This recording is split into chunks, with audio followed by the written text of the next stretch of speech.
एक बिल्ली जो बहुत ही चालाक और चौकस थी, और उसकी इसी चालाकी और चौकसी को देखकर चूहे भी सावधान हो गए थे। और अब चूहे बिल्ली के हाथ नहीं आ रहे थे। एक समय ऐसा आया कि बिल्ली भूख के मारे तड़पने लगी। एक भी चूहा उसके हाथ नहीं आता था, क्योंकि वो उसकी आहट सुनते ही तेजी से अपने बिल में छुप जाते थे।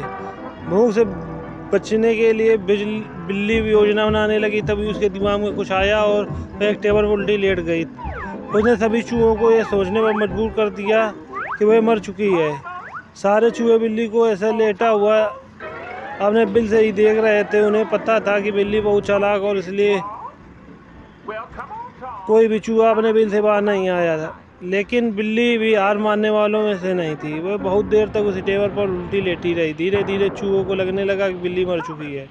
वह जश्न मनाते हुए भी अपने बिल से निकलने लगे। चूहे जैसे ही बिल्ली की टेबल के पास पहुंचे, उसने उछलकर 2 चूहे पकड़ लिए। इसी तरह बिल्ली ने इस बार तो अपने पेट को भर लिया, लेकिन चूहे अब और भी ज़्यादा सतर्क हो गए। 2 चूहे खाने के बाद बिल्ली दोबारा भूख से तड़पने लगी, क्योंकि चूहा अब बिल्कुल भी लापरवाही नहीं बरतना चाहती थी। इसी बार पेट भरने के लिए वह एक बार फिर बिल्ली को योजना बनानी थी, लेकिन इस बार छोटी योजना वो काम नहीं आने वाली थी। इसलिए बिल्ली ने अब खुद को पूरा आटे से ढक लिया। चूहे ने सोचा कि वह आटा है और उसने खाने के लिए आ गए, लेकिन एक बूढ़े चूहे ने उसने रोक दिया। उसे ध्यान से आटा देखा तो उसमें बिल्ली का आकार दिखने लगा। तभी बूढ़े चूहे ने हल्ला मचाना शुरू कर दिया। उसने कहा कि सब अपने बिल में जाओ, यह आटे की बिल्ली छुपी है। बूढ़े चूहे की बात सुनकर सारे चूहे अपने बिल में चले गए। जब बहुत देर तक एक भी चूहा बिल्ली के पास नहीं पहुंचा तो बिल्ली थकने की वजह से उड़ गई, और इसे बूढ़े चूहे के अपने अनुभव के सारे चूहे की जान बचा ली। कहानी से सीख मिलती है कि बिल्ली और चूहे की कहानी